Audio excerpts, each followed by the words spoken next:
Добрый день, меня зовут Сергей Витищенко, снимаю видео для Виталия Максина и для остальных, естественно, подписчиков, кто вообще смотрит меня. Виталий, передаю тебе привет, спасибо, что написал комментарий и просил рассказать про бренд ESAP. Все, что я о нем знаю и свой личный опыт по этому бренду. Ну что, приступим, начнем. ESAP, наверное, стоит даже начать вообще с истории сварки, потому что история сварки и история бренда ESAP, они начинаются в одно время. В 1904 году инженер из Швеции запатентовал электрод первый с покрытием. Потом наши соотечественники его модернизировали, этот электрод. Ну ладно, в общем, оттуда началась сама история вообще сварки ESAP в том числе. Сейчас ESAP это гигантская большая трансатлантическая корпорация, которая включает в себя 47 представительств по всему миру в 47 странах. 23 завода по сварочным материалам. Кстати, ну не по сварочному оборудованию. Если кто-то знает заводы конкретные, где находятся по сварочному оборудованию, скажите, мне самому интересно. Дилеров в каждой стране вот так же как в России, в СНГ, в каждом городе крупно там по несколько дилеров. В общем, если зайти на официальный сайт ESAP, там нажать дистрибьюторы в России, сервисных центров, дилеров, компаний, вот так вот по ESAP. В общем, ESAP это такой мировой гигант. Если говорить про сварку, про мировую в целом, таких фирм, наверное, по пальцам можно перечислить, наверное, Lincoln Electric, там, Miller, ну и ESAP. Кстати, все три, они американские, в том числе и ESAP. Стал он, по-моему, в 2012 году, американская компания купила их. В общем, ESAP это крутейшая фирма. Сразу хотел сказать то, что я на самом деле не работал в ESAP, и я сейчас только рассказываю свое субъективное мнение, с чем я сталкивался, на чем я работал, что я знаю. Я думаю, ребята с Красногорска, у них там база в Москве, в Подмосковье находится, я думаю, они побольше знают и более, не знаю, актуальную, может, достоверную информацию скажут. Я только делюсь своим опытом и знанием. По поводу ESAP. 90%, наверное, они денег зарабатывают со сварочных материалов. Это проволока, это прутки, это электроды. Вот был бы я директором завода какого-нибудь по машиностроению, по металлоконструкциям, мы изготавливали там что-нибудь из титана, из железа, из нержавейки, из алюминия, там, не знаю, из всего подряд. Вот все сварочные материалы у меня были бы на заводе, я бы покупал ESAP, потому что вот сварочные материалы у них, да, классные вообще. Соотношение цена и качество, ну, на мой взгляд, мне кажется, самое лучшее. Есть ли лучше сварочный материал? Конечно, есть. Там есть другие бренды. Там есть хуже? Конечно, есть. Но соотношение цена и качество у ESAP все равно. Это, ну, я даже сам этим пользовался материалами. Это проволока хорошая, это электроды хорошие, это флюс нормальный, хороший. Соотношение классное. Тем более, у них очень много литературы, есть книжки, есть различные таблицы. Ну, то есть, тот, кто не разбирается в сварке, в химсоставе, ему легко разобраться, какой материал применить, где нужно увеличить марганец, где его можно там уменьшить, как серу там поменьше сделать. Ну, в общем, материалов в плане ESAP очень-очень много. И грамотные специалисты у них в Красногорске, это где в Подмосковье, у них базовый ESAP в России. Можно в любой момент к ним обратиться, они подскажут. Кстати, что мне еще нравится, то что у ESAP большая сеть сервисных центров. Ну, по отзывам, кто как работает, какие-то сервисы работают хорошо, какие-то работают не очень. Все как всегда, в общем, это Россия, тут ничего такого удивляться не надо. Ну и вот по сварочным материалам я бы, рекомендовал бы ESAP. Как я говорю, соотношение цена и качество вот такое.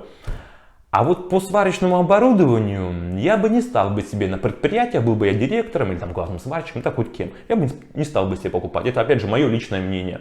Почему? Потому что оборудование, во-первых, я не знаю ни одного завода, где именно завод по сварочному оборудованию. Я знаю кучу заводов в Китае, я знаю кучу заводов, там, не знаю, пару заводов в Европе, где ESAP покупает там определенные модели, заказывает на этих заводах, на европейских, на китайских, и потом клеит там шильдик ESAP и продает. Это нормально, так сейчас все делают, это глобальный мир. А вот именно собственных заводов по сварочному оборудованию я не знаю, чтобы они были у ESAP. Также вот мне лично не нравится, да у них как бы, на мой взгляд, технологий-то путем никаких нет, там, не знаю, ни спецрежимов, ни там суперчастот, импульсов каких-нибудь там супер-пупер режимов, ну как у всех, у остальных там брендов нормальных есть. Там у ESAP все просто и надежно. Они пытаются сделать надежно. Ну и цена на оборудование, на мой взгляд, немножко завышена из-за большого маркетинга. Маркетинг у них по стране и по миру вот такой вот, потому что они американцы, потому что они мастера в этом деле, они умеют делать хороший маркетинг.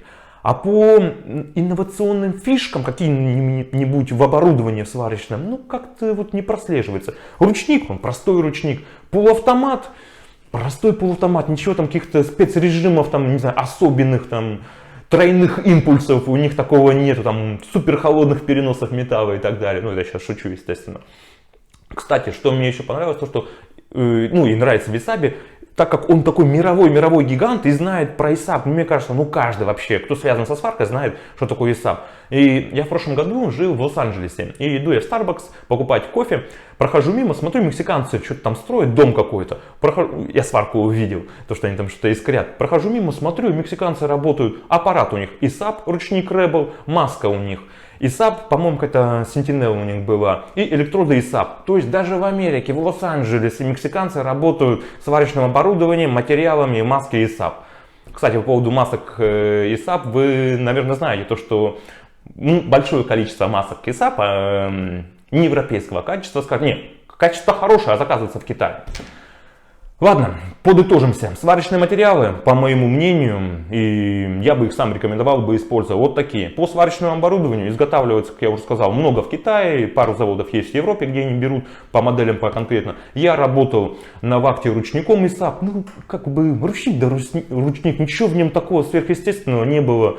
Цена завышенная, я бы себе не стал покупать.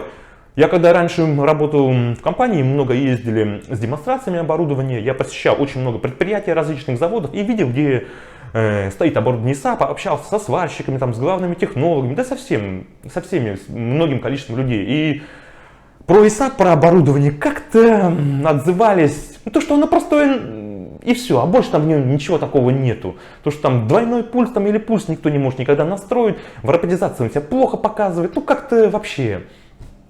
Простой, я не знаю, если полуавтомат, 2 крутилки, все, вот это вот уровень ИСАБа, ну ничего больше.